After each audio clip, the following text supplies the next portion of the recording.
Taoiseach, good afternoon. Daniel McConnell, Sunday Independent. Do you accept that it was the failures to get the 6 or 7 or the 6 ministers appointed to the cabinet and the fiasco that surrounded that and the controversies that surrounded that, particularly with the Green Party, that has led to your downfall here today? Yeah, well, as I've said, I mean, I have given you our view on that. Tony Killeen and John Curran and myself have given you our views in relation to that matter. I don't want to go over it today. What I want to emphasise is that the government will continue to govern the country, Fianna Fáil and the Green Party, completing our task, getting the necessary legislation through, and then we can have the dissolution of it all and the election. That election will be fought under a different leader of Fianna Fáil than I, and I believe that's in the best interest of the party, given all of the assessment that I've made for us. So, you know, you asked the specific question. I mean, I believe that it was my duty to put in place the best possible team we could to fight this election and to put them on the front bench and put them into ministerial position. It was not a cynical move by me. It was me taking a political act to put into place those people that I felt would be able to best advocate for the party and also our future position after the election, and that they would all have a stake in that election.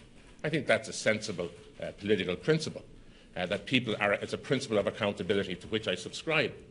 It was suggested by others in media and elsewhere as being something different. I don't accept that. I've explained my motivation for it, and I have suggested what it is that I was seeking to do. And I think it makes a lot of sense. In fact, there were people in the media the night before who were suggesting it was a logical and practical step. Thanks, Dave. That's Dave McCullough. And there were others the next day, some in the print media, who were suggesting that morning that whilst there may be some concerns about it, it would go through.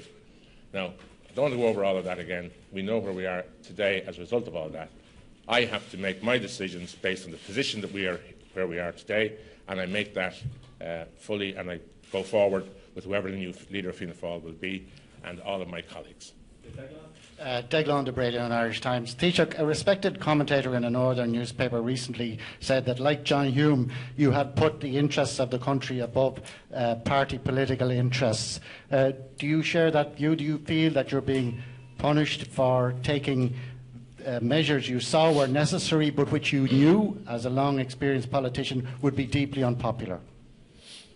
I think every political leader, in fairness, of whatever political party, if they get into a position of power, try to do the best they can for the country, and they hope it coincides as well with some measure of public support for your party when you go to elections. I mean, that's the nature of the democratic process.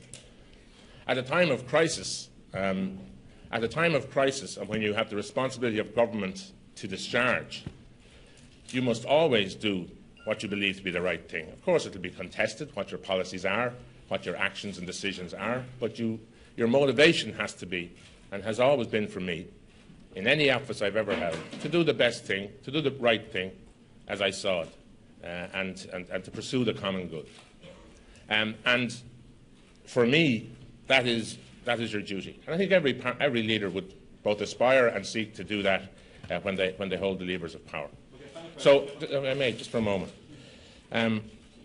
So that's that. But from my own point of view, in terms of the party's fortunes, in a crisis situation particularly, you have to do the right thing, what you believe to be the correct thing. Now, others might differ. That's fair enough. But you try to do the right thing by the country. And I firmly believe, I want to say this, that it is by sticking with the policies that have brought us the stabilisation of the economy this year, where our budgetary policy is working, where what we said we would raise in taxes came in and what we said we would spend was not exceeded, and that we, month by month, year by year, we have to make this adjustment of closing the gap between what we spend and what we take in taxes, and to do that in a way that will also provide for economic growth and jobs and hope and certainty in the future. And I've said in my remarks that I believe that economic recovery plan and its implementation and proper execution is vital for this country. And it hasn't gone away just because we had one difficult budget. There will be a series of budgets which will be challenging for whoever it is. And as others have said of my party, prominent members of my party, our responsibility will be in the future, as it should be others as well, not always the case, to support those issues that are the right things to do, to challenge those areas where you think people are not getting it right. But it can't all be pervasive negativity the whole time, relentless opposition, and then wondering about our international reputation not being what they would like it to be. Well, you've got to be measured, and you've got to be sensible, and you've got to devote yourself to the policy positions and keep away from the personality politics and the depiction of politics as some sort of a circus. It's not. It's serious business. This country needs a leadership that will be able to confront these challenges. That is what we have sought to do throughout. We have demonstrated the political capacity to do it. And I believe that Fianna Fáil has done the right thing. And the people, you know, have more discernment, perhaps, and common sense than some give them credit for. And they don't view everything through a media prism. They come to their own conclusions on things. So, you know, let's have the debate. Let it be informed. Let it be rational. Let's be measured. Let's be civilised to one another. We all have a love for our country. And let's make sure that whatever the decision, we row in behind it and get on with it and make our democracy work. Taoiseach, I'm tempted to ask you where did it all go wrong, but that could take a while.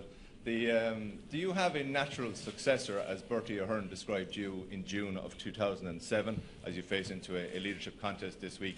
And secondly, you take responsibility for the events of the past week. Are you apologising to your party and the people of this country for the manner in which damage has been done to your party, your government and the office of Taoiseach?